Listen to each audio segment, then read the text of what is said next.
AV48 news Gujarat હવે નજર કરીએ આજના મુખ્ય સમાચાર પર।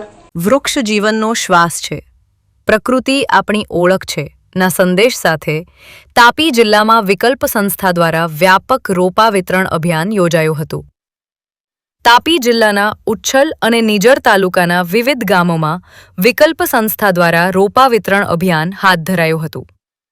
નવાવડ ગામ, નવી ભીલ ભવાલી, ખેરવા, વડલી સહિત કુલ 21 જેટલા ગામોમાં ખેડૂતોને 37,633 રોપાઓ વિનામૂલ્યે આપવામાં આવ્યા હતા। વિતરણ કરાયેલા રોપાઓમાં 4,500 સાગના રોપા ઉપરાંત લીંબુ, ચીકુ, જાંબુ, જામરૂખ અને કેસર કેરી સહિતના 33,133 ફળાઉ રોપાઓનો સમાવેશ થાય છે।